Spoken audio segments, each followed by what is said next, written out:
Assalamualaikum warahmatullahi wabarakatuh. Ya, jadi kita membahas mengenai dasar-dasar molekuler dari kanker.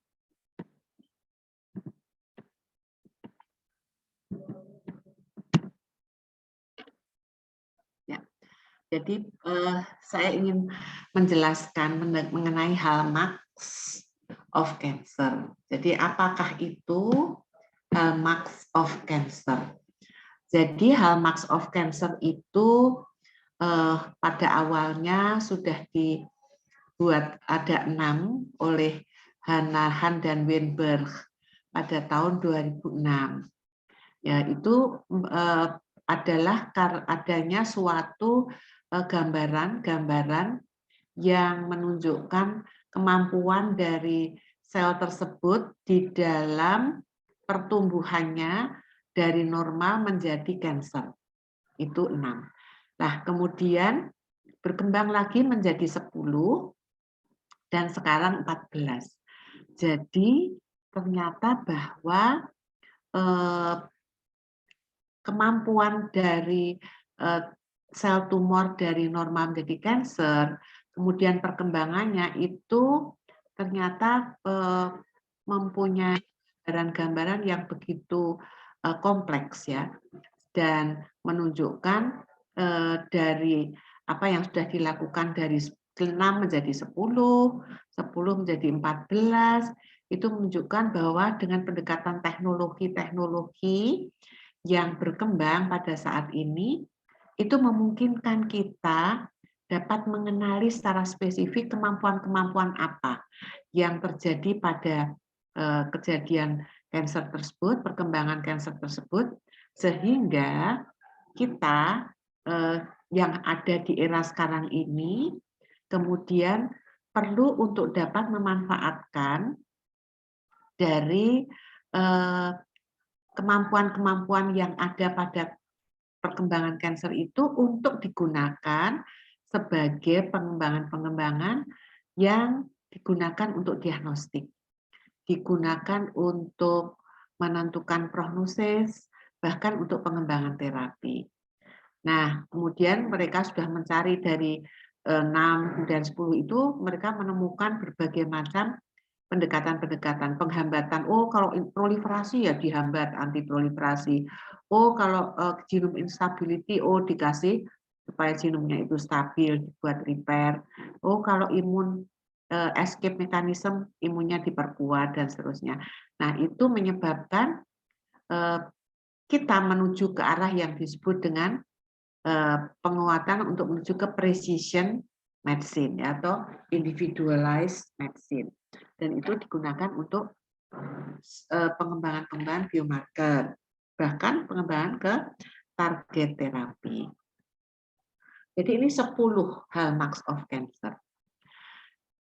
Salah satu atau beberapa gejala yang sangat menonjol pada kanker yaitu kemampuan di dalam menginvasi dari sel-sel kanker itu ke jaringan di sekitarnya, selanjutnya akan menyebabkan lolosnya sel tumor dari jaringan sekitarnya itu, jadi apa yang disebut dengan metastasis.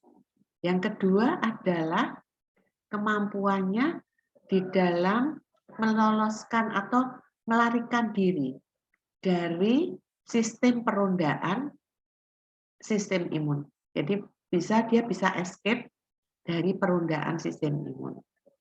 Di dalam tubuh kita itu Allah yang Maha Besar itu sudah melengkapi tubuh kita dengan suatu mekanisme di mana sel-sel sel imun tubuh kita itu dapat mengenali benda-benda asing. Kalau itu benda asing maka dia diserang, gitu ya. Nah, ternyata bahwa pada tumor itu mereka dapat membuat agar supaya dia itu bisa terhindar.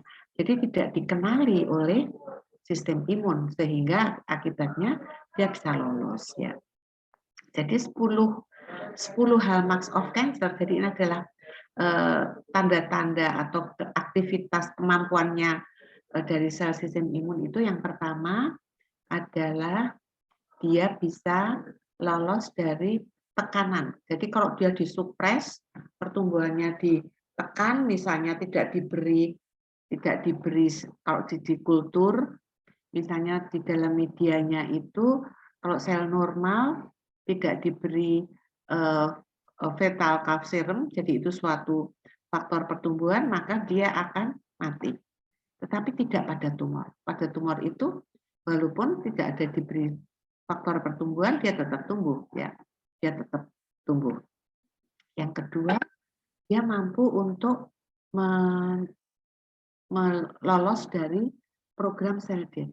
Jadi di dalam tubuh kita itu seluruh sel di dalam tubuh kita itu sudah diatur oleh tubuh kita, oleh gen yang ada di dalam tubuh kita. Sel ini umurnya berapa, gitu ya. Jadi dia harus mati, kemudian dia diganti oleh sel yang baru. Misalnya sel darah merah 120 hari, sel darah putih 60 hari, misalnya epitel itu berapa minggu, berapa bulan, gitu ya. Jadi itu, tetapi kemudian dia ini menjadi tidak mati-mati, gitu ya. Jadi dia menjadi immortalized. Kemudian juga pada setiap tumor itu biasanya ada gejala peradangan atau inflamasi. Ya. Kemudian sel tumor itu dapat menghasilkan enzim yang disebut dengan kolagenase tipe 4. Ya. Sehingga dia bisa menyebabkan serabut-serabut kolagen yang ada pada membran basal dari jaringan tersebut menjadi rusak.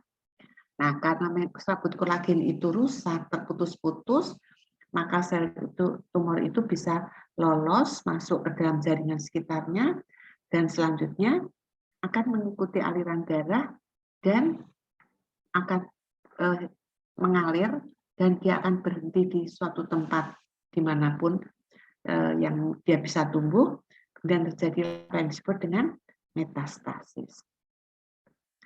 Kemudian ya salah satu gejalanya atau situasinya adalah bahwa di situ genomnya itu tidak stabil, ya. Jadi ada instabilitas genom. Jadi karena di situ fenotipnya itu berubah terus, gitu ya. Jadi karena genomnya berubah menyebabkan fenotip itu berubah. Kemudian juga terjadi suatu hipoksia. Jadi pada tumor itu manakala ukuran dari tumor itu melebihi 2 mm akan terjadi hipoksia. Nah, hipoksia selanjutnya akan memacu angiogenesis. Kalau ada angiogenesis, berarti akan terjadi pertumbuhan kapiler-kapiler baru. Nah, pertumbuhan kapiler baru akan membawa oksigen, akan membawa makanan, sehingga sel tumor itu akan cukup nutrisi dan akan berkembang. Dia akan semakin cepat berkembang, nutrisi yang diperlukan semakin banyak, oksigen yang diperlukan semakin banyak. Kemudian kalau dia itu dibunuh, gitu ya, dia resisten terhadap kematian sel. Jadi dia itu tidak mengalami apoptosis, ya, gitu ya. Kemudian atau kalau diberi kemoterapi dia resistance, ya, dia resistance, gitu sebagai contohnya. Kemudian juga selular energetiknya itu tidak menggunakan selular energetik dalam metabolisme biasanya, tetapi menggunakan metabolisme yang lain. Kemudian setelah itu juga ada persinyalan terhadap proliferasi, sehingga terjadilah proliferasi yang terus-menerus. Karena apa? Karena di situ reseptornya mungkin sudah mengalami mutasi, kemudian molekul-molekul yang berperan pada signaling pathway itu juga mengalami mutasi. Ya. Dan yang terakhir yaitu bahwa sistem imun di dalam tubuh setiap orang itu mempunyai tugas untuk mengenali benda asing, Dalam hal ini kalau sel, apakah itu bakteri, apakah itu virus, ya, atau sel-sel asing. Sel-sel asing artinya adalah sel tumor, ya. Itu dia, tetapi karena dia itu mempunyai mekanisme sedemikian sehingga menyebabkan sistem imun itu tidak mengenali, sehingga dia bisa lolos dari sistem perundaan imun, sistem imun tubuh kita, ya. Gitu. Nah, di dalam proses karsinogenesis tadi, secara besar, secara major, itu bisa dibagi di dalam gen-gen yang terlibat di situ, dikelompokkan dalam kelompok genetik yang terutama terdiri dari onkogen dan tumor supresor gen, dan epigenetik, ya. Epigenetik itu berarti di bawah genetik, ya. Jadi di situ dia tidak menghasilkan, terutama tidak berpengaruh, tetapi lebih ke arah regulasi pada proses transkripsi dan translasi, yaitu DNA metilasi, kemudian chromatin modification, terutama dalam hal ini adalah histone modification. Yang ketiga adalah non-coding RNA. Kalau DNA methylation dan chromatin modification, di sini dia menghasilkan enzim. Enzim metilase dan enzim astilase dan diastilase. Tapi kalau mikroRNA itu tidak pernah menjadi protein, tapi dia lebih berperan sebagai regulator. Nah, di tahun 2022, Hanahan itu menulis ada new concept of new dimension of hallmark of cancer, karena begitu penelitian-penelitian yang terkait dengan cancer itu begitu intensifnya, maka kemudian oleh Hanahan itu dapat ditambahkan 4 hallmarks of cancer. Yang pertama adalah unlocking phenotypic plasticity, ya.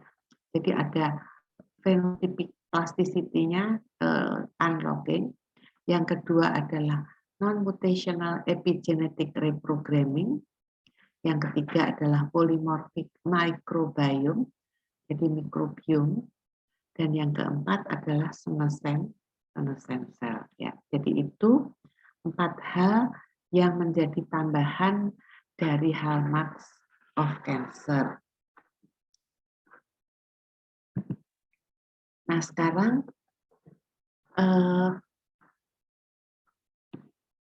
kita akan memfokuskan apa sih sebetulnya maksudnya dari ini, ya, dari unlocking phenotypic itu maksudnya apa gitu.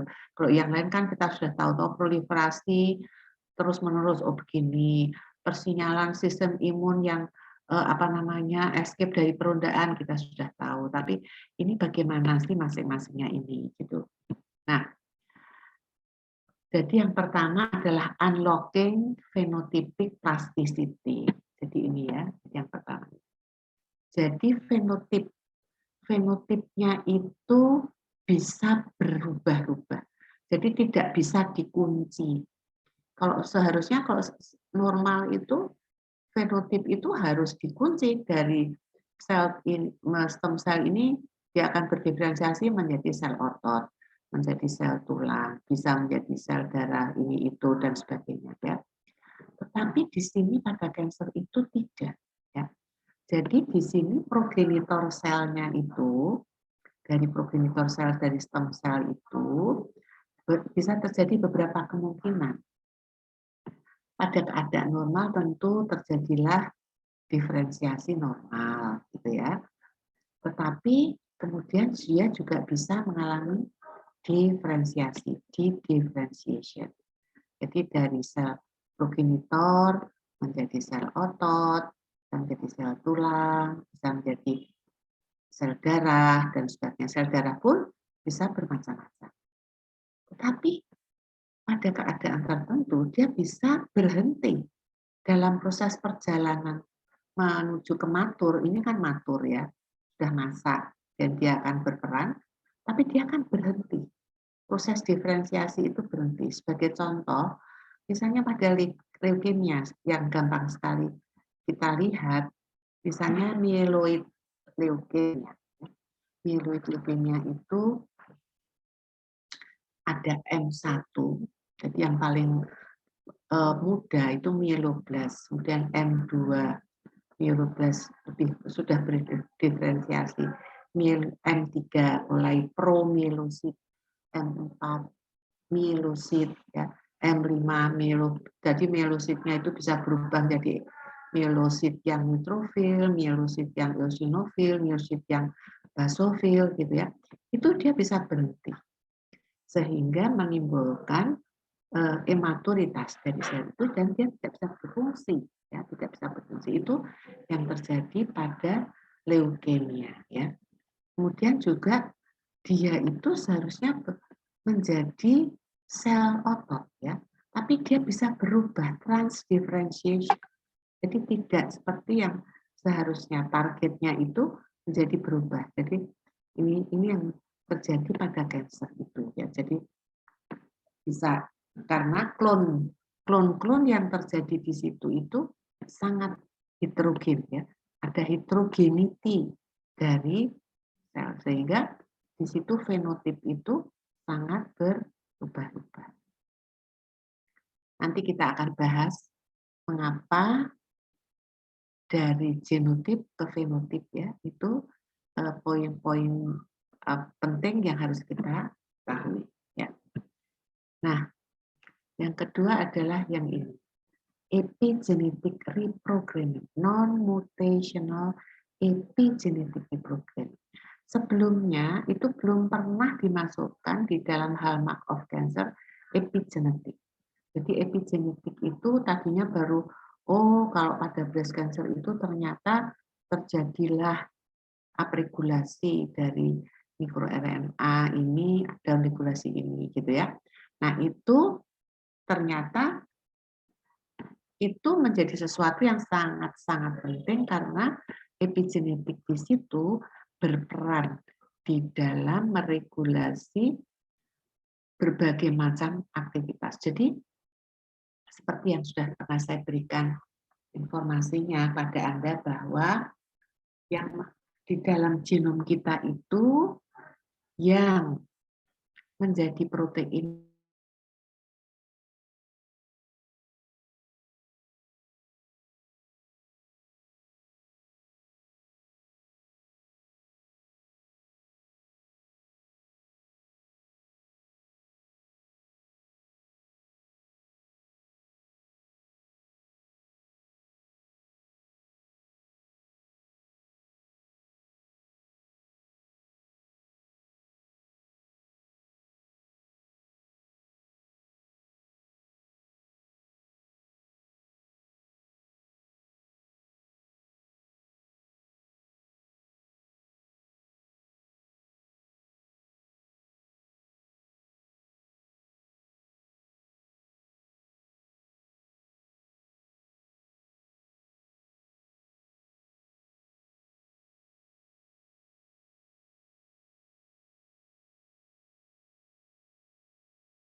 sampai di mana ya?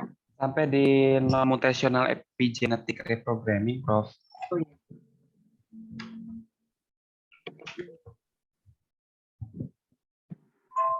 Ya, kelihatan, sudah kelihatan. Sudah. Ya. Oke. Tapi belum di slideshow. Ya, slideshow. Baik, oke. Jadi bismillahirrahmanirrahim. Jadi kita mulai lagi. Jadi 14 hallmark sekarang. Ada 4 tambahan, saya kira kita sudah mulai dengan unlocking, phenotypic plasticity, kemudian yang kedua adalah non-mutational epigenetic reprogramming. Nah, ini tadi sudah mulai atau belum? Ini sudah tadi. Oh, sudah. Ya. Jadi mungkin sedikit diulangi saja bahwa epigenetik itu sangat besar pengaruhnya dari lingkungan ya. Masalah pengaruh lingkungan, kebiasaan, gaya hidup, diet, olahraga, geografi, itu yang akan terpengaruh adalah, dan selamanya memang belum pernah epigenetik itu masuk di dalam hallmarks of cancer. Dan seperti yang sudah pernah saya berikan mungkin di kuliah yang lalu, bahwa epigenetik itu selalu ikut serta di dalam semua kegiatan, karena selain dari tadi yang DNA methylation dan histone modification, tetapi yang non-coding RNA di sini menjadi jawaban yang sangat penting di dalam menjelaskan berbagai macam kegiatan baik dalam keadaan fisiologis maupun patologis yang terkait dengan aktivitas biologi, terkait dengan persinyalan, yang terkait dengan pathway ya, pathway atau persinyalan, dan juga target-target protein yang bekerja, itu semuanya ada di epigenetik. Nah, dan kita semua tahu, saya ulangi lagi bahwa untuk human being kita memiliki 97% total genom kita itu adalah non-coding RNA. Dan mengapa demikian? Karena kita merupakan makhluk Allah yang paling tinggi, yang paling kompleks, yang mempunyai peran penting di dalam regulasi semua aktivitas yang diperankan oleh non-coding RNA. Nah, di dalam meregulasi itu dia tidak perlu dia akan mempunyai tugas bersendiri-sendiri. Jadi ada small non-coding, ada long non-coding. Small non-coding sendiri itu ada microRNA, SNO, dan juga PV ya. Tetapi yang non-coding itu banyak, dan ternyata di semua aktivitas dari transkripsi, translasi, post-translasi, binding protein, proses-proses itu semua diregulasi oleh si non-coding RNA, dan dia meregulasinya itu secara tidak sendiri. Jadi satu kegiatan bisa diregulasi oleh beberapa non-coding. Ya, jadi itu, dan kemudian juga ada suatu keadaan yang sangat penting di dalam cancer, yaitu heterogeneity. Ya. Heterogenitinya itu ada heterogenity yang spasial dan ada heterogenity yang temporal. Nah, heterogenity spasial itu terutama ditunjukkan dari tadi unlocking phenotypic plasticity.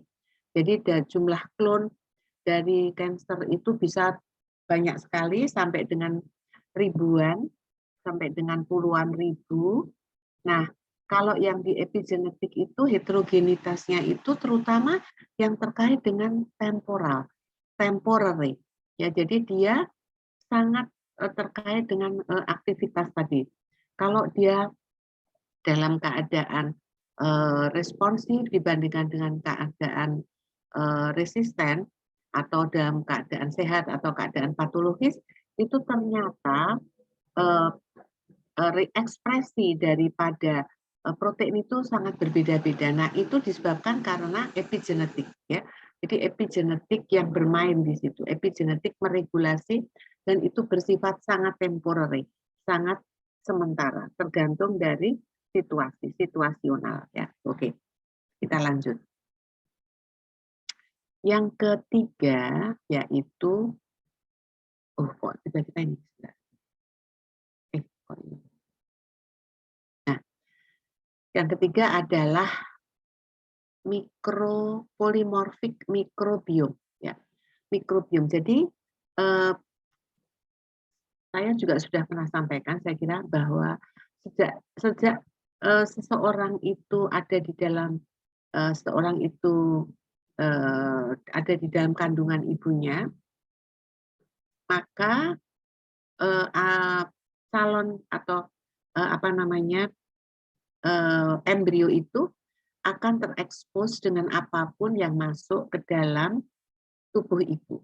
Karena ibu itu makan, ibu itu minum, ibu itu bernafas ya, dan itu semuanya tidak bisa terlepas bahwa ibu itu mempunyai pola mikrobiom yang sangat tertentu ya. Nah, itu kemudian akan dibawa kepada anak, akan diberikan kepada anak. Mikrobiom adalah semua mikrobiota yang ada di dalam tubuh seseorang. Tidak hanya di dalam saluran pencernaan, tetapi juga di saluran pernafasan, di saluran reproduksi, di saluran perkencingan, di kulit, di seluruh rongga tubuh, ya, di permukaan kulit juga. Jadi di situ di gut, di paru, oral, di mulut, ya, kemudian vaginal, cervical, skin dan sebagainya. Itu di situ kita dipenuhi dengan mikrobiota. Nah, mikrobiota itu jelaslah sangat berpengaruh di dalam membentuk innate dan adaptive immunity seseorang. Dan kemudian juga dia sangat dipengaruhi dengan gaya hidup dan kebiasaan makan dari orang tersebut. Ya, jadi di dalam tubuh kita, mikrobiota kita itu kita semua tahu jumlahnya 10 kali lebih banyak daripada seluruh jumlah sel yang ada pada individu tersebut. Jadi banyak sekali. Dan dia itu ada dibagi dalam 2 grup, ya, mikrobiota yang baik dan mikrobiota yang jahat. Mikrobiota yang baik tentu akan membantu pencernaan, membuat vitamin, membuat sistem imun, ya, dan sebagainya. Tetapi mikrobiota baik itu menyebabkan diare, sakit perut, ya, kemudian juga bahkan kanker kolon. Itu karena mikrobiota yang jelek. Nah, oleh karena itu, kanker itu juga sangat-sangat terkait dengan bagaimana mikrobiota pada seseorang. Jadi di sini ternyata mikrobiota itu dapat memodulasi tumor untuk pertumbuhan, inflamasinya, sistem imun evasion, lolos tidaknya, genome instability, bahkan resistensi terhadap terapi itu juga ternyata dipengaruhi oleh mikrobiota. Jadi adik-adik yang hidup sekarang ini, yang semuanya sehat-sehat, jagalah mikrobiota yang ada di dalam tubuh Anda dengan cara mikrobiota yang baik itu membutuhkan serat. Dia itu makanannya adalah serat. Serat yang masuk dalam tubuh kita jelas kita tahu berasal dari sayuran, berasal dari buah-buahan, ya, itu adalah serat. Dan mikrobiota yang baik itu akan mati kalau kita terlalu banyak makan antibiotik, atau kita terlalu banyak makan manis-manis, atau kita suka dengan yang terlalu banyak fat. Itu menyebabkan mikrobiota yang baik itu mati. Kalau mikrobiota yang baik mati, maka mikrobiota yang jahat akan mendominasi permukaan usus kita, sehingga terjadi gangguan kesehatan yang disebut dengan dysbiosis, ya. Kalau pada keadaan baik itu namanya eubiosis. Dalam keadaan dysbiosis, maka bisa terjadi macam-macam, termasuk diare, termasuk ini tadi inflamasi, sistem imun menjadi terganggu, ya, pengganggu genome instability dan sebagainya. Oke. Jadi salah satu juga pada colon cancer dan juga breast cancer yang terkait dengan hormon itu sangat dipengaruhi dengan gambaran dari mikrobiota yang baik, sehingga ada suatu usulan atau suatu pemikiran atau suatu penelitian yang mengarah kepada pengobatan menggunakan mikrobiota, ya, untuk kesehatan kita. Kemudian senescent, ya. Senescent itu adalah sel tua yang mati, senescent cell. Nah, semua sel kita seperti yang sudah saya sampaikan sudah diprogram untuk mati. Usianya itu tertentu yang disebut dengan program cell death. Nah, program cell death di dalam tubuh kita itu diatur oleh beberapa gen. Ya. Salah satunya adalah P53, kemudian beberapa tumor supresor, itu mengatur sel senescent, kematian sel. Nah, kalau tapi kemudian terjadi suatu suatu hal yang menyebabkan gen yang meregulasi senescent itu mutasi, maka tentu senescent itu menjadi tidak berperan.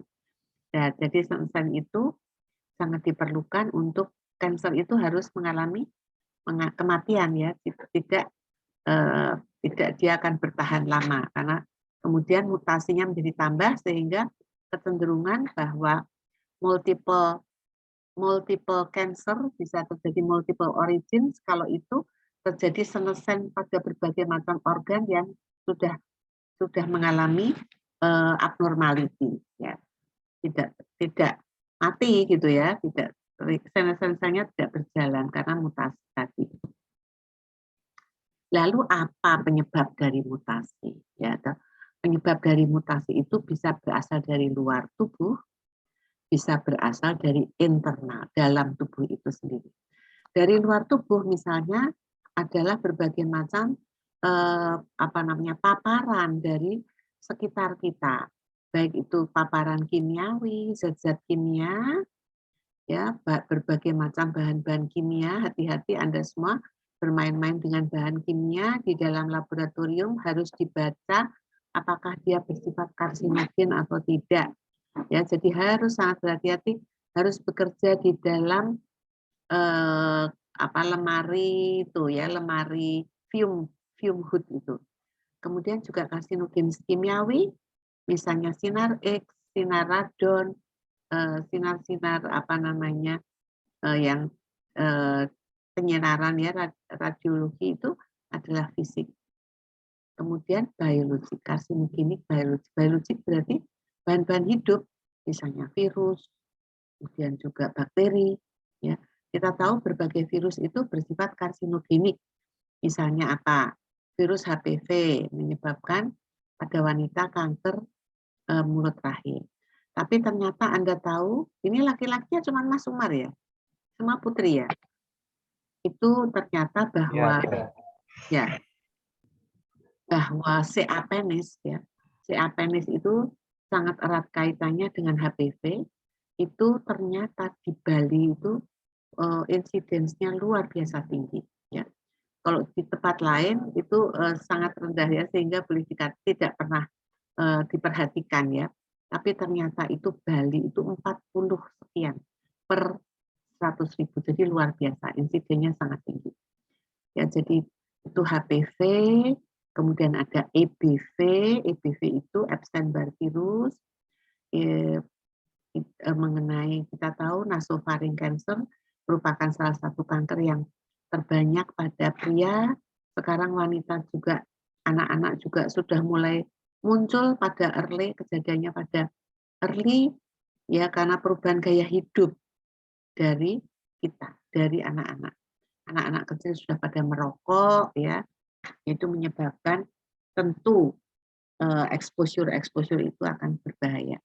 Kemudian HPV, EBV, HIV, Human Immunodeficiency Virus, sarkoma yang menyebabkan sarkoma. Kemudian ada hepatitis B virus yang menyebabkan hepatitis kronis kemudian akan lanjut sebagai hepatocellular carcinoma.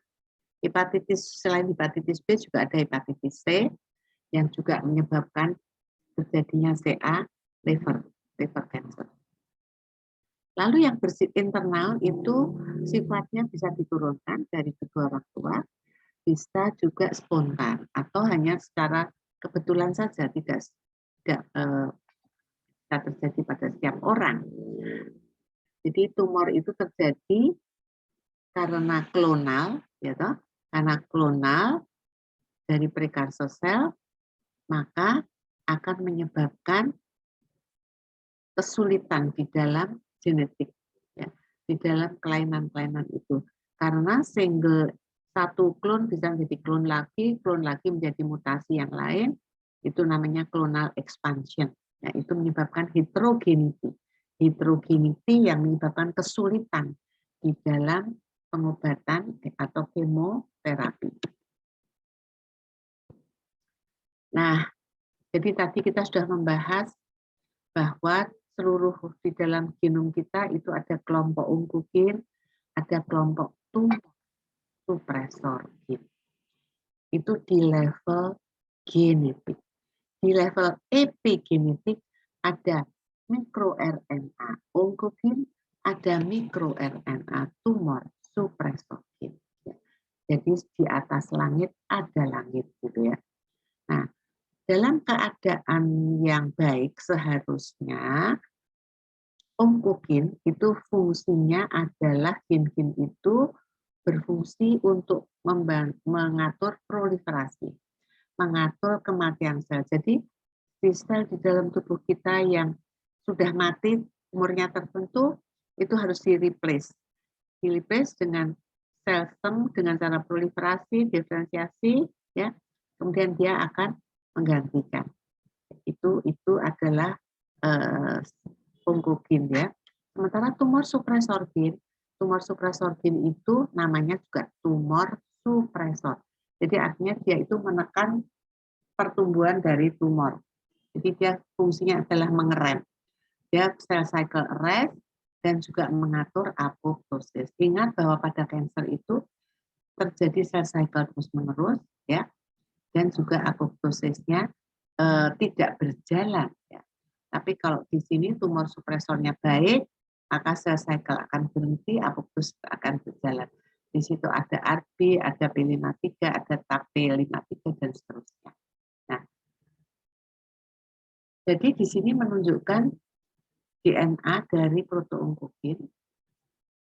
Abnormalitasnya itu seperti apa? Ya, toh? Seperti apa? Jadi bisa translokasi, jadi pindah posisi.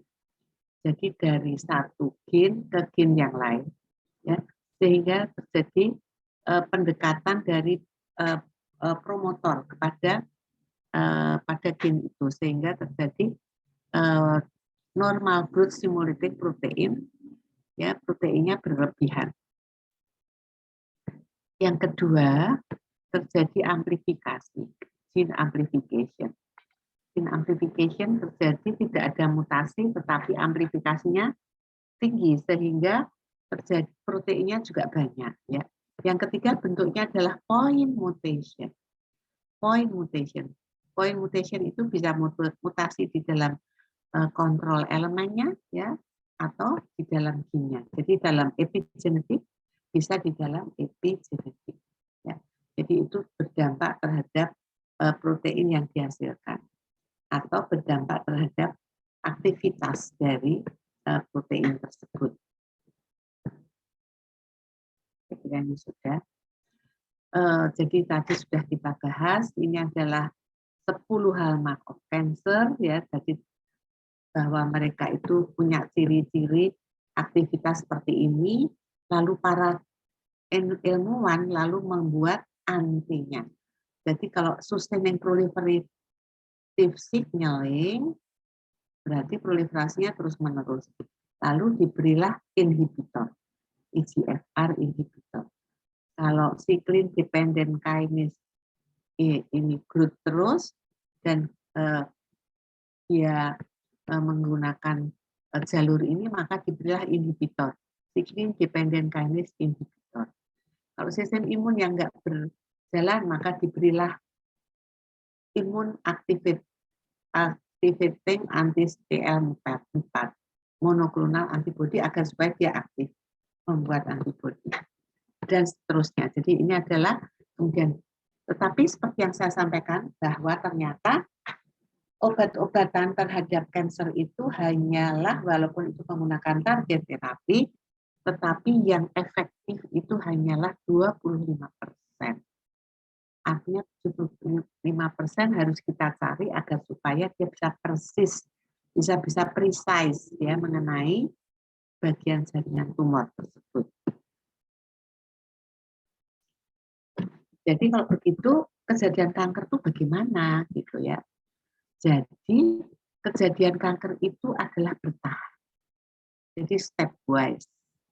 Step by step. Ya, akuisisinya itu step by step. Jadi normal, batasnya normal, terpaparlah oleh karsinogen. Dia menjadi precursor ini. Jadi dia sudah mempunyai potensi mutation, tetapi dia masih di posisi precursor. Terus kemudian dia berkembang, terus ada genetic integrity mutation, kemudian menjadi precursor stem cell dengan mutator phenotype. Jadi fenotipnya itu sudah berubah ya. Jadi warnanya ini sekarang ini berarti fenotipnya sudah berubah. Ya.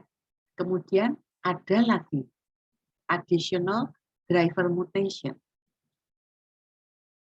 Additional mutation subclone. Ya. Terus berjalan. Ada founding cancer cells. Nah, ini proses-proses ini kemudian bisa kita manfaatkan untuk apa? Untuk biomarker. Step by step itu bisa kita manfaatkan untuk mencari biomarker spesifik atau diagnosis. Ya, jadi di sini initiating mutation, tahunya berarti harus dianalisis. Kemudian genome instability itu juga penting. Yang keempat, peningkatan dari hallmarks of cancer. Dan yang kelima adalah further genetic evolution. Ya.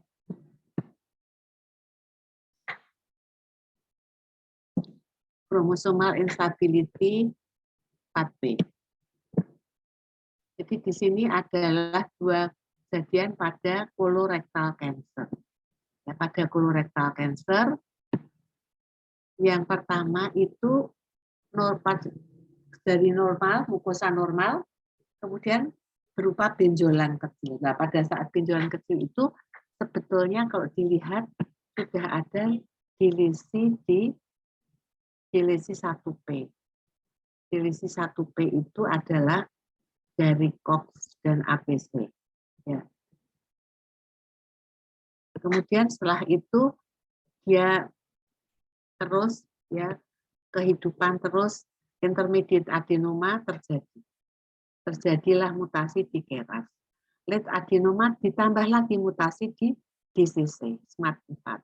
Terus berlanjut P53, salah satu tumor supresor gen yang berperan penting di dalam guardian of the genome, sehingga terjadilah karsinoma ya, dan metastasis.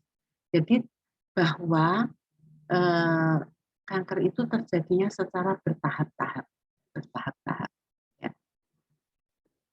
Ini adalah gen-gen repair yang ada di sini, ya, gunanya untuk repair. Kemudian microsatellite instability pathway, genetic directors. Oke, saya kira perlu kita bahas. Kita ini juga mati lagi nih. Enggak, oke terus.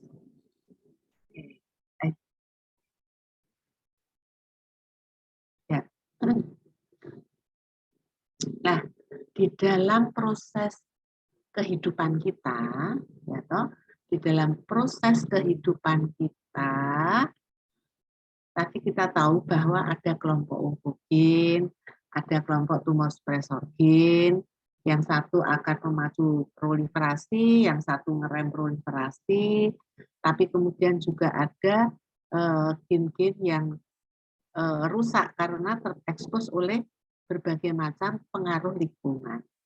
Tetapi Allah Maha Kuasa itu juga menciptakan proses untuk perbaikan DNA atau DNA repair. Itu ada di dalam tubuh setiap individu dan juga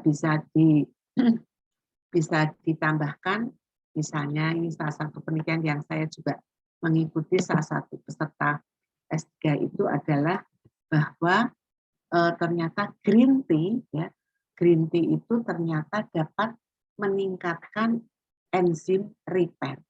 Ya, jadi epigalokatekin galat itu yang terdapat di dalam green tea itu dapat meningkatkan ekspresi ATG, adenin jadi itulah pokoknya dia akhirnya dia berpengaruh terhadap perbaikan DNA. Jadi kalau kita itu terpapar oleh berbagai macam komponen yang merusak DNA, apakah itu zat kimia, apakah itu radiasi, apakah itu berbagai virus, maka sel normal itu akan DNA-nya mungkin akan rusak, ya, akan rusak. Kemudian ditunjukkan di sini bagaimana bahwa DNA damage pada sel itu tentu akan seperti orang, jadi ada semacam keinginan untuk direscue, ya. Nah, jadi kalau ada mutasi maka P53 akan segera melihat karena dia ada guardian of the genome. Kemudian akan terjadi stabilisasi DNA, kemudian akan dipengaruhilah P21. P21 akan ngerem cell cycle, akan kemudian terjadilah repair. Jadi pada saat sel dihambat di stop pertumbuhannya itu, maka dia diberi kesempatan untuk repair, DNA repair. Jadi DNA damage itu akan diperbaiki. Kalau DNA repair itu gagal, gitu, dia tidak berhasil, maka mutasi yang ada di situ akan terbawa terus, dia akan membelah. Tapi kalau dia itu membaik, artinya repair itu bekerja dengan baik, maka mutasi itu tidak ada dan dia dengan sehat, dia akan membelah. Nah, mutasi-mutasi ini kemudian akan terus, kalau dia mutasi maka akan mengaktifkan berbagai macam proses-proses berikutnya. Jadi aktivasi dari berbagai macam growth promoting oncogene, aktivasi dari tumor suppressor gene, dan juga alteration dari gene-gene yang meregulasi.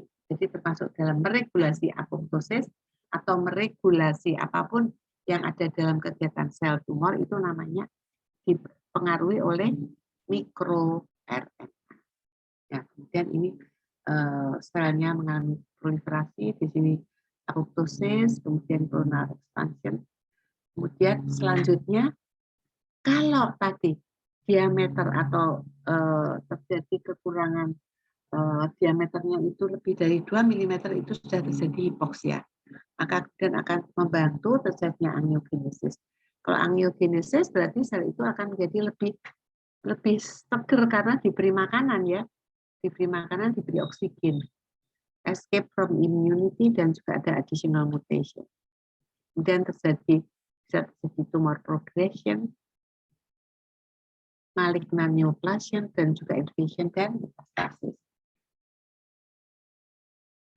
Jadi Anda semua itu harus tahu apa itu cell cycle normal dan apa itu cell cycle yang tidak normal. Ya. Jadi pada cell cycle itu kan merupakan sesuatu yang sangat penting. Jadi cell cycle itu, kalau jumlah sel tubuh kita itu matinya 1 juta ya setiap hari, maka akan terjadi replacement dari membran basal maupun dari sel-sel yang ada di situ. Jadi sangat penting untuk memahami regulasi molekuler dari normal cell cycle. Karena cell cycle abnormality itu merupakan full dasar dari cancer, ya, dan juga penyebab dari cell cycle, ya. The orderly progression of cell through the various stages of cell cycle. Jadi progresi dari sel di dalam berbagai fase itu diatur, ya, diatur atau diatur oleh si siklin dan siklin dependent kinase. Jadi siklin dan siklin dependent kinase itu merupakan dua protein yang penting di dalam meregulasi sel cycle. Jadi ada siklin dependent kinase, ya berarti kinase. Ada siklin dependent kinase inhibitor. Jadi yang sudah kinase untuk di stop aktivitasnya maka harus pakai inhibitor. Kemudian ada checkpoint komponen. Nah, cell cycle inhibitor. Aktivitas dari siklin dan CDK kompleks itu sangat ketat diregulasi. Jadi kalau ada siklin dan CDK itu mesti kemudian akan terjadi proses yang namanya fosforilasi. Fosforilasi dan akan terjadi namanya cascade mekanisme, ada seperti aktivitas yang berkelanjutan. Nah, itu diatur oleh inhibitor, CDK inhibitor. Ya. Ada 2 kelas dari CDK inhibitor, yaitu CIP, CYP, cyclin inhibitor protein, dan KIP, kinase inhibitor. Apa perannya dari inhibitor itu? Inhibitor itu berperan sebagai rem, sebagai inhibitor, namanya juga inhibitor, ya kan? Berarti dia perannya adalah menginhibit atau sebagai tumor supresor. Dan ada namanya INK, ya, inhibitor kinase 4, ya. Dan ini adalah ARF family yang seringkali itu mengalami abnormalitas pada tumor. Jadi di sini ada CYP, KIP, P21, P27, P57, ini tumor supresornya. INK4-ARF, ada P16, INK inhibitor kinase 4, ada P14, ARNI, semua juga adalah inhibitor. Semuanya ini adalah berperan sebagai tumor supresor. Ya.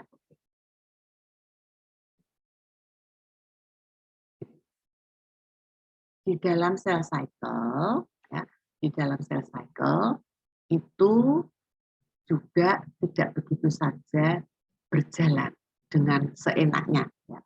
Cell cycle itu juga diatur. Ada internal control. Nah, internal control dari cell cycle itu namanya adalah checkpoint. Ada dua macam checkpoint, ya, yang utama, yaitu pada saat cell cycle itu dari G1 masuk ke S. Kan kalau cell cycle kan dari G0 masuk ke G1, kemudian masuk ke S, atau sintesis, kemudian masuk ke G2, akhirnya masuk ke F. Jadi checkpoint-nya itu satu di transisi perpindahan dari G1S, dan yang satunya adalah pada transisi G2N. Ya. Nah, untuk berfungsi secara baik, maka cell cycle checkpoint ini, yang G1S maupun G2N itu memerlukan sensor. Sensor dari DNA damage. Kalau ada DNA damage, maka dia harus tahu. Yang menyensor ini kan ada proteinnya, ya toh. Jadi P53 itu merupakan salah satu yang sebagai guardian of the genome. Ya. Jadi DNA damage, kemudian ada signal transducer, dan ada efektor molekul. Jadi cell cycle checkpoint itu memerlukan sensor, tapi juga untuk itu diperlukan signal transducer dan juga molekul efektor. Sekarang kita lihat di G1S, ya, pada saat G0 mau masuk ke G1. G1 masuk ke S. Jadi S itu singkatan dari sintesis. Ya, sintesis. The S phase, fase S, itu adalah point of no return. Jadi kalau cell cycle itu lewat G1 masuk ke S, maka di fase S itu sudah tidak bisa kembali. Di situ adalah the point of no return. Jadi tidak bisa kembali lagi. Jadi dia mesti terus berjalan. Jadi kalau pada saat itu mutasi tidak bisa diperbaiki, ya toh, kemudian dia tetap jalan, maka dia akan tetap jalan. Jadi sudah melewati point of no return. Ya. Jadi misalnya Mas Umar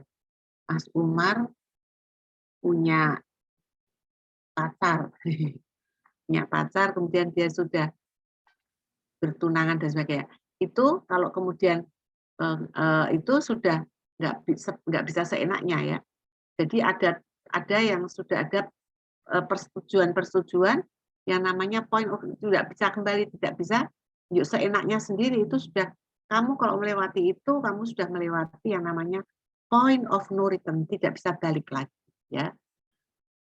Dan before a cell makes the final commitment to replicate, ya, jadi makanya pada saat sel itu akan membelah, maka sel itu betul-betul harus ngecek apakah baik-baik saja, apakah tidak ada damage, ya toh? Kalau ada damage nggak boleh masuk ke S. Jadi if damage present, kalau ada damage, ya tadi kan kita tahu bahwa tadi terekspos oleh environment. Kalau ada damage, apa yang terjadi? Cell cycle stop. Kan tadi ada inhibitor tadi. Inhibitor tadi checkpoint itu membutuhkan sensor, kemudian membutuhkan sinyal dan membutuhkan molekul efektor. Nah, di situ. Jadi kalau ada damage, maka stop. Cell cycle akan berhenti. Kemudian apa? Mekanisme repair akan berjalan. Dan mekanisme that arrest the cell cycle are put in motion. Jadi berhenti dia. Cell cycle stop. Tapi repair-nya yang berjalan. Nah, delay. Jadi kalau ada kerusakan berarti ada keterlambatan ya di dalam progression dari cell cycle ini. Ya, itu kan memang membutuhkan waktu. Jadi di situ pada saat berhenti, ya, maka DNA repair. Tetapi kalau damage itu tidak bisa diperbaiki, tidak repairable, ya, maka apa? Sel itu diperintah untuk mati, diperintah untuk suicide. Apoptotic pathway are activated to kill the cell. Ya.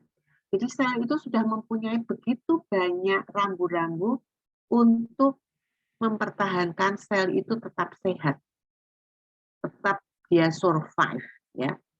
Jadi begitu. Jadi checkpoint G1S ini tugasnya mencegah sel itu membelah, padahal sel itu membawa defek, membawa kerusakan DNA, ya, sehingga dia di stop, kemudian dia diminta untuk repair. Nah, kalau sudah repair berjalan dengan baik, maka dia akan membelah lagi. Jadi progeny menjadi progeny of the cell. Tapi kalau repair itu ternyata tidak bisa memperbaiki kerusakan DNA, maka dia akan terus membelah sehingga mutasinya akan dibawa. Mutasi itu akan dibawa oleh sel. Karena dia sudah melewati itu, terus dia tetap cell cycle-nya menjadi membawa yang mutasi tadi. Jadi DNA damage after its replication can still be repaired. Jadi kalau dia itu sudah kadung membelah, itu sebetulnya masih bisa di-repair. Sejauh belum kromatidnya itu masih belum terpisah. Jadi sebelum proses metafase, jadi pada saat cell cycle itu. Sebelum M, ya, masih dalam fase S berarti, ya. Kalau sudah metafase, ini kan kromatid ini terpisah dua. Ini sudah enggak bisa. Gitu. Sekarang G2M. G2M. G2M checkpoint itu memonitor replikasi itu berjalan sampai selesai. Jadi di situ checkpoint di situ G2M itu akan melihat ya replikasinya selesai apa tidak. Kemudian akan mengecek apakah sel dapat memulai mitosis, kemudian akan membelah menjadi dua anak sel yang persis sama. Jadi itu adalah tugas dari G2M. Jadi checkpoint itu sangat penting ya pada sel-sel antara lain yang terekspos oleh lingkungan. Misalnya termasuk dalam hal ini adalah ionizing radiation. Cell damage karena ionizing radiation dapat mengaktifasi G2M, kemudian akan berhenti di G2. Jadi kalau ada defect di G2M, ini akan menyebabkan terjadinya kromosomal abnormality. Jadi ini gambarannya tadi dari G0 di sini kalau dalam keadaan istirahat itu G0 ya. Kemudian kalau ada stimulasi maka sel itu kemudian akan masuk ke G1. G1 di sini adalah terjadi pertumbuhan secara umum, growth in mass ya. Kemudian mulai ada pembelahan sentromer. Nah, di sini ada checkpoint, restriction point. G1S checkpoint di sini. Kalau ada damage, nah di sini ini restriction point di sini. Kemudian ada cek lagi yang kedua, restriction check for DNA damage, ya. G1S checkpoint. Terus masuk di S. S di sini sintesis, terjadi sintesis DNA. Ya, terjadi sintesis. Kita lihat di sini ini sudah ada sintesis dua nukleus, ya, dua nukleus. Kemudian G2 check for damage. Tetap di sini tetap ngecek ada damage enggak, ya. Kalau ini pas selama ini kromatid belum memanjang ya di sini, jadi masih bisa dilakukan perbaikan unduplicated DNA damage. Tapi kalau sudah di sini kromatidnya kemudian memanjang mitosis, maka nggak bisa lagi dilakukan perbaikan. Dan ini metafase, ini telofase ya, dan terjadilah dua anak sel yang baru. Ini adalah inhibitornya apa saja. Tadi kita sudah tahu ada berbagai macam CDK inhibitor, jadi P16, P15, P18, dan P19. Di sini adalah cyclin dependent kinase inhibitor. Jadi di sini cyclin D, di fase ini cyclin D dan CDK4 ya, membutuhkan kolaborasi. Jadi kalau ada sesuatu maka PP ini dia akan berkompetisi dengan cyclin D. Jadi dia akan berkompetisi, kemudian dia akan menghambat ini CDK ini. Ya, jadi dia kuat-kuatan. Kalau P16 lebih kuat dari cyclin D ya dia menang gitu ya. Jadi CDK4 ini kemudian dihambat oleh P16, tidak bisa berikatan dengan cyclin D, tidak ada cell cycle. Ini kalau ada damage tadi. Kemudian ini, yang ini juga ada, ini adalah inhibitor. Ada P21, P ketutupan ini.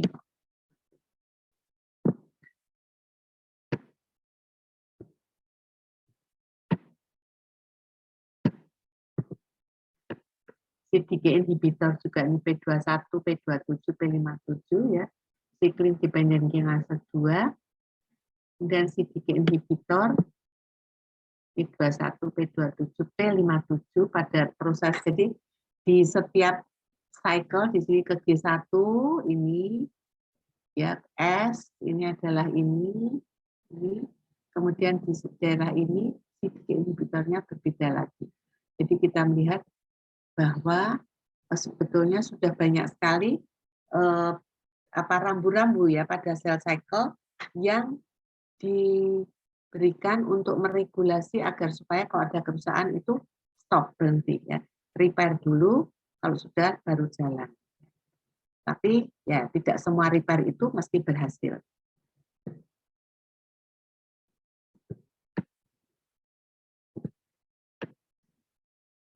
Duh.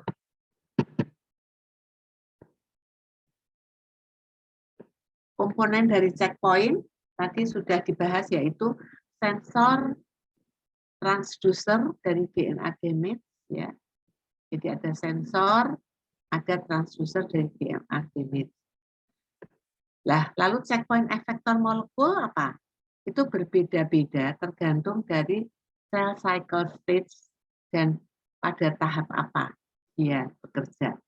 Pada J1S checkpoint, cell cycle arrest biasanya diatur oleh P53.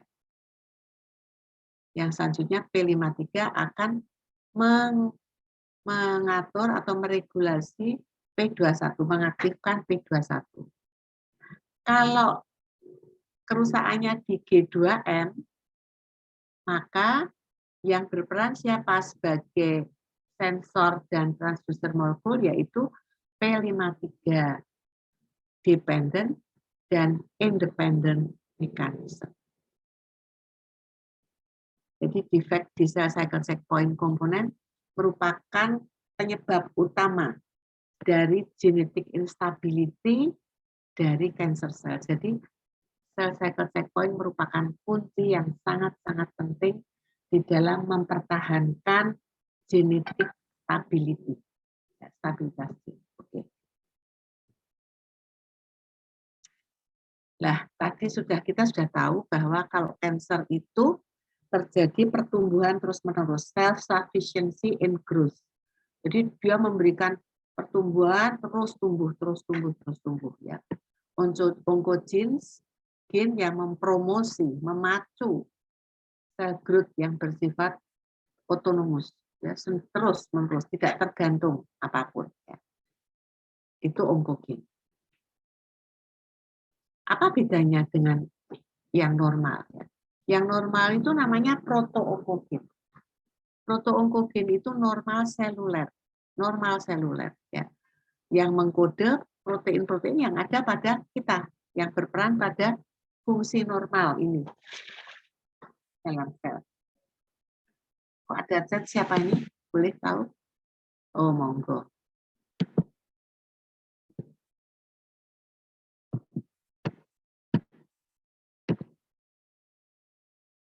Nggak jalan. Nah, proto-oncogen itu terdapat di dalam inti semua sel tubuh kita yang sehat, ya. Jadi secara fisiologi berperan sebagai regulator untuk proliferasi dan diferensiasi. Tapi kalau namanya sudah oncogen itu berarti activated oncogen. Jika ditandai dengan kemampuannya untuk memacu pertumbuhan sel walaupun tidak ada pacuan mitogen. Ya, jadi pacuannya tuh nggak ada, mitogennya tuh nggak ada, tapi dia tumbuh terus. Ya. Produk dari oncogen namanya oncoprotein. Jadi menyerupai normal produk dari proto-oncogen, tetapi bedanya adalah kalau oncoprotein itu tidak bisa memacu, tidak lagi berperan sebagai regulator karena sudah rusak, ya. Tapi kalau oncogen, oncoprotein yang normal, ya toh, onco yang protein dia berperan kan sebagai perannya dia untuk mengatur, meregulasi transproliferasi dan diferensiasi secukupnya, ya. Tapi kalau sudah menjadi oncogen atau activated oncogen maka dia menjadi aktif terus. Produksi dari sel yang mengalami transformasi itu akan terjadi terus-menerus, konstitutif. Ya. Akibatnya dia tidak tergantung pada growth factor. Ya. Dan karena oncoprotein itu secara konstitutif terekspresi terus-menerus, ya, maka sel dengan self sufficient in growth itu adalah merupakan musuh dalam selimut. Karena dia sebetulnya adalah selnya sendiri, tetapi dia membelah terus gitu ya. Maka itu seringkali sel karena dia sebetulnya adalah selnya sendiri. Lalu produk dari onkogen itu berupa apa? Produk dari onkogen kan tadi protein ya kan? Protein. Jadi kalau onkogen itu berarti activated. Kalau activated itu berarti sudah mutasi. Bentuknya bisa berupa growth factor, berarti dilepaskan oleh sel. Bisa berupa dari reseptor growth factor, berarti ada di membran. Yang ketiga berperan pada transduksi sinyal, ya. Yang keempat berperan pada regulasi di transkripsi. Nuklear regulatory protein itu biasanya berperan pada proses transkripsi. Dan yang terakhir adalah sebagai cell cycle regulator. Tadi kita sudah tahu G0 masuk ke G1, G1 masuk ke S, ada sel G1S checkpoint, kemudian dari S ke G2, G2 ke M itu ada G2M checkpoint ya. Oke. Jadi di sini tunjukkan produk-produk dari onkogen itu apa saja? Growth factor, growth factor, growth factor, growth factor reseptor.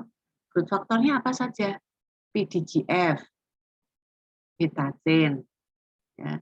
Kemudian fibroblast growth factor, kemudian TGF dan IGF ya. Jadi di sini PDGF, peptide derived growth factor beta itu kalau mengalami aktivasi maka dia akan, karena dia onkogen, dia mengalami overekspresi. Begitu pula fibroblast growth factor, ada HST1 overekspresi ya, saya pada osteosarkom, atau amplifikasi sama cancer. TGF alpha overexpression. Jadi ini adalah onkogen ya. Sementara growth factor reseptor berarti di reseptornya ada IGF reseptor family, itu mutation, point mutation ya, tyrosine kinase, reseptor neurotrophic factor, TGF. Jadi di sini gambarannya adalah terjadi mutasi, point mutation atau overexpression. Ini jenis tumornya, jenis tumornya.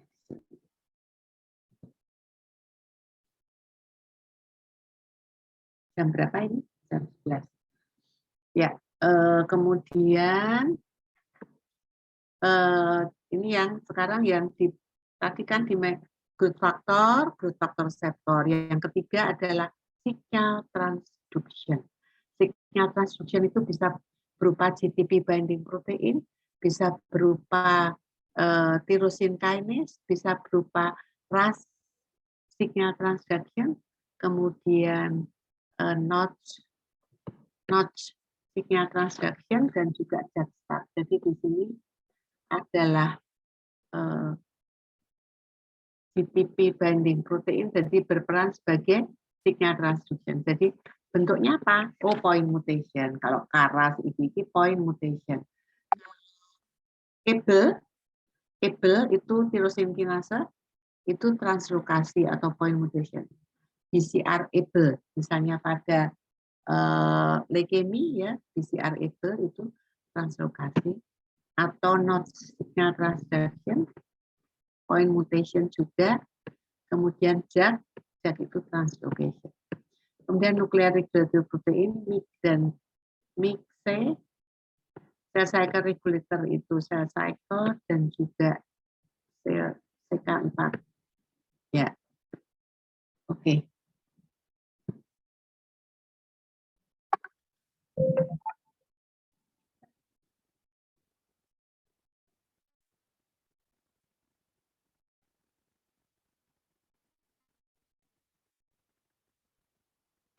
Kita akhiri pukul 11.30 ya.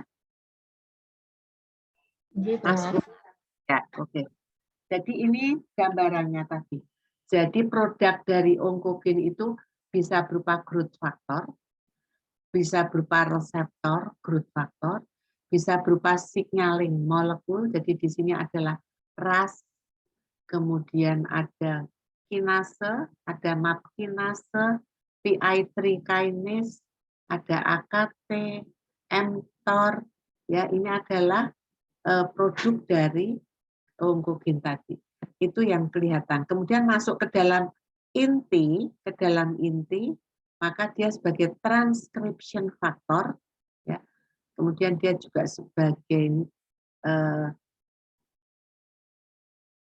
transcription factor dan juga P53 itu apoptosis ya untuk repair, dan juga P53 itu di inti dan juga di sitoplasma ya, dan repair. Oke. Nah, growth factor ya, kita growth factor. Jadi kalau sel itu normal itu membutuhkan stimulasi growth factor untuk pada cancer cell itu enggak butuh growth factor dari orang lain, dari sel lain, karena dia sendiri sudah mempunyai kemampuan untuk mensintesis growth. Jadi itu namanya autocrine loop, ya, loopnya autocrine. Seperti glioblastoma mengekspresikan PDGF dan PDGF reseptor tirosin kinase.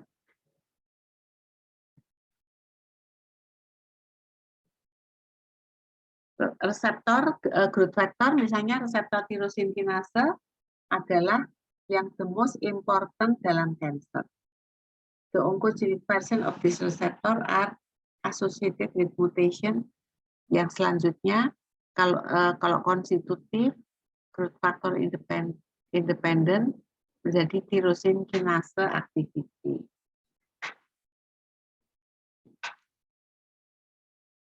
Kemudian growth factor yang lain, ERBB1. ERBB1 itu adalah epidermal growth factor reseptor 1. Ya. ERB itu singkatan dari erythroblastosis sebetulnya. Tapi kemudian karena dia itu mengkode EGFR, maka dia banyak tahu EGFR. Point mutation akan menyebabkan aktivasi yang berkelanjutan pada EGFR, ya, pada lung adenokarsinoma. ERBB2 gene juga mengalami amplifikasi pada breast cancer, ya, yang menyebabkan overekspresi dari HER2. Oke. Kemudian ada gene rearrangement, jadi rearrangement dari gen yang selanjutnya akan dapat mengaktifkan reseptor tirosin kinase. Nah, di bawah dari reseptor itu ada apa saja? Yaitu ada signaling pathway. Nah, jadi setelah growth factor, kemudian ada growth factor reseptor, kita kan tadi sudah tahu di bawahnya itu apa? Di bawahnya itu misalnya mutasi, RAS, ya, RAS, ya, misalnya RAS mutation itu pada tumor. Kemudian 15-20 human cancer mempunyai RAS mutation. Secara normal RAS itu diaktifkan oleh reseptor untuk merubah dia dari GTP atau GTP. Ya. Activated RAS kemudian kembali ke ground state by its intrinsic GTP-assay activity. Jadi kalau sudah tidak diperlukan ya dia harus kembali ke situasi tidak aktif tadi ya. Kalau aktif terus berarti dia terpacu terus gitu. Mutant form dari RAS akan berikatan dengan GAP, kemudian GTP-assay activity tidak bisa memperbanyak. Jadi tidak bisa diperbanyak. Jadi itu saling kontrol gitu ya. KRAS kolon, pankreatik cholangioka, HRAS bladder carcinoma, dan NRAS hematological malignancy. BRAF dan PY3K mutation. BRAF itu adalah BRAF ya. BRAF itu adalah serine threonine protein kinase ya. Jadi seperti mutasi dari RAS ya, maka aktivasi mutasi dari BRAF akan mensimulasi setiap downstream kinasenya yang di bawahnya itu akan dipacu, yang selanjutnya akan mengaktifkan apa? Transcription factor. Sehingga kalau BRAF itu ada mutasi, ya, dan itu mutation in BRAF have been detected, kalau sudah mendekati 100% pada tumor, maka harus segera di stop ya. PY3K mutation mempengaruhi catalytic subunit dan selanjutnya akan meningkatkan enzyme activity. Misalnya contohnya 30% breast carcinoma mempunyai fungsi mutasi gain of function, jadi meningkat oncogen ya. Di situ mengikut sertakan alpha isoform beta PYK katalitik. Perubahan pada non-reseptor tirosin kinase. Pada CML dan juga pada ALL, akut limfoblastik leukemia, ABL gene itu mengalami translokasi dari normal menuju ke 922, sehingga itu bersatu dengan BCR gene. The resultant of chimeric gene encode the constitutive active oncogene BCR-ABL tirosin kinase. Jadi ini CML itu ditandai dengan translokasi 922.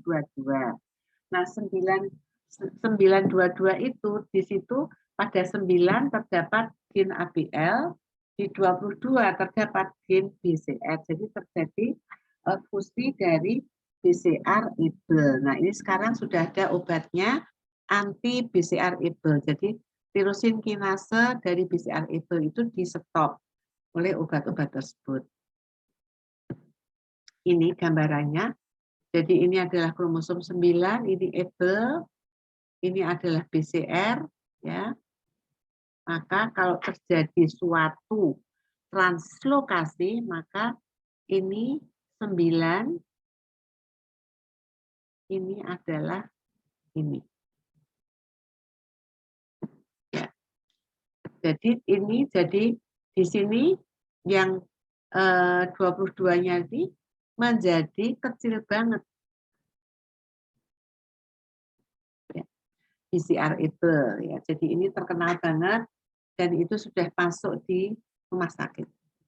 BCR-ABL, dibikin tyrosin kinase untuk supaya tidak terjadi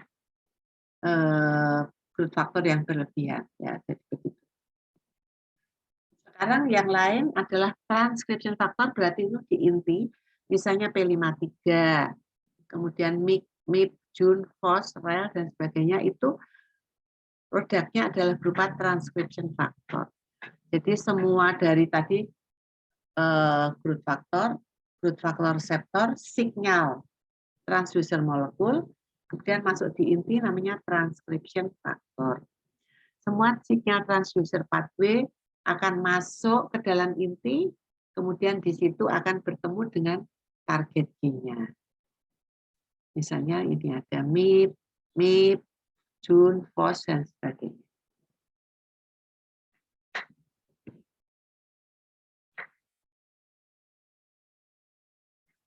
MIP proto-onkogen diekspresi secara virtual pada semua eukaryote sel dan belong to the immediate early response gene. Jadi ada immediate early response gene yang secara cepat dan transiently induce by RAS-MAP signaling following growth factor stimulation. Jadi MIP proto-onkogen itu terekspresi secara virtual dan dia masuk dalam grup immediate early response. Kalau immediate early namanya juga immediate early, maka responnya itu cepat dan juga akan aktif terus memacu ras dan persinyalan signalik pathway, kemudian terjadilah growth factor stimulation.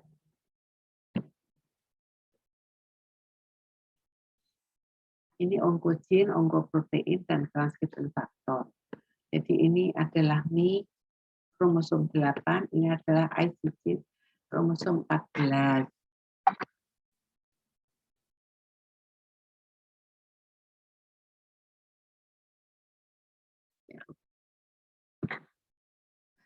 Saya kira sudah cukup. Aduh, haus. MIC1 is the handful. Jadi MIC itu adalah mielo, singkatan dia onkogen. Singkatan apa? Singkatan dari mielositomatosis. Produk dari MIC itu adalah transcription factor. Jadi dia dapat act together to reprogram somatic cell into pluripotent cell. Jadi dia berperan, produknya adalah transcription factor. Ini saya kira tadi sudah, kita nggak mengulangi lagi. Ya. Sudah.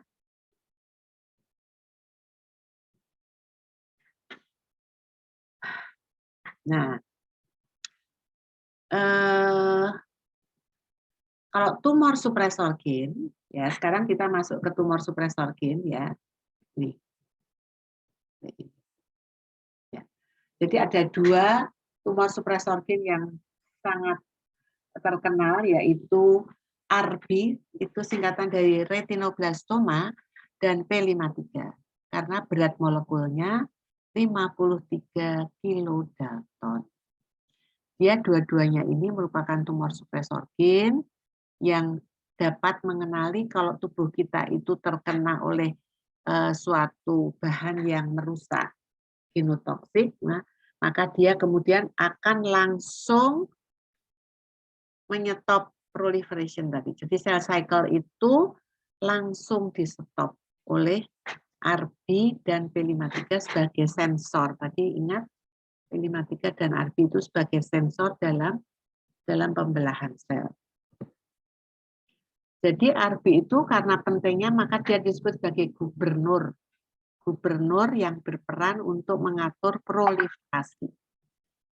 Kunci negatif sebagai kunci regulator negatif dari B1S. Ya, jadi regulator negatif. Jadi kalau yang tadi yang duluan itu kan memacu, tapi kalau RB itu sifatnya ngerem. Secara direct atau indirect menyebabkan inaktivasi dari human cancer.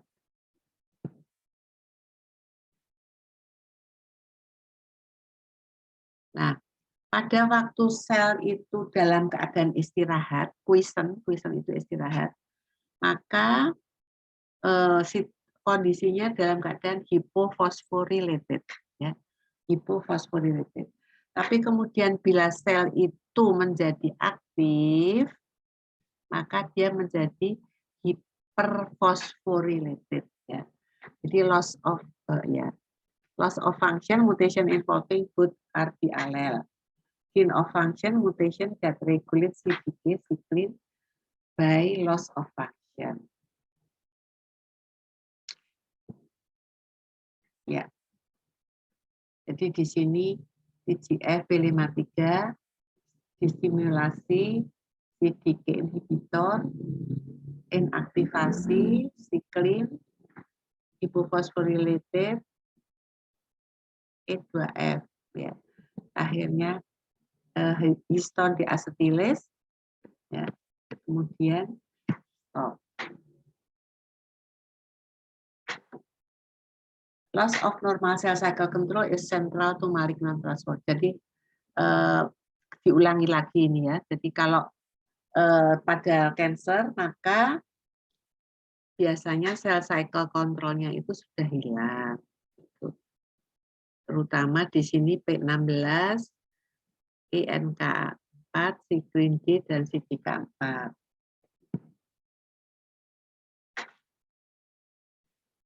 Masih banyakkah? Kalau ini kita kuliah lagi bisa kapan? Kita, Mas, kita jadwal, Mas, Kuliah untuk onkohema ini sebetulnya bulan Juli, Prof. Minggu depan, bulan depan sebetulnya. Ya, kuliah lagi bertemu Ibu itu bulan depan. Jadi sebetulnya onkokin dan tumor suprasorgen, terutama kalau kita ngomong mengenai proliferasi, ini tadi yang meregulasi adalah cell cycle dan juga cell cycle. Kemudian dalam cell cycle itu ada checkpoint. Nah, di checkpoint itu siapa yang meregulit? Yang meregulit tadi kita baru bahas yaitu P53 dan ARBI. Kemudian adalah kinase. Ya, gitu. Jadi itu tadi mungkin bisa ini sudah tahu saya berikan supaya dipelajari, nanti kita bahas lagi karena saya yakin Anda mesti kurang paham, nanti kita bisa ulangi lagi dan ya kita bisa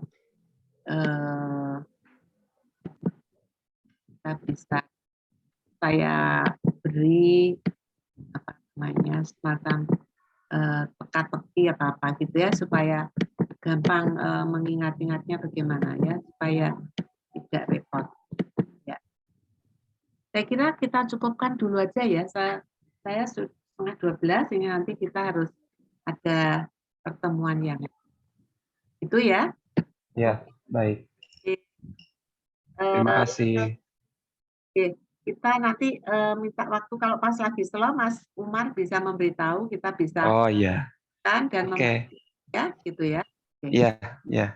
Nanti tak konfirmasi lagi, Bu. Oke. Ya, baik. Oke, terima kasih. Selamat belajar, sukses semuanya, sehat semuanya. Amin. Terima kasih. Terima kasih, Prof. Sehat juga, Prof. Sehat-sehat, Prof. Assalamualaikum warahmatullahi wabarakatuh. Waalaikumsalam. Waalaikumsalam warahmatullahi wabarakatuh. Terima kasih, Prof.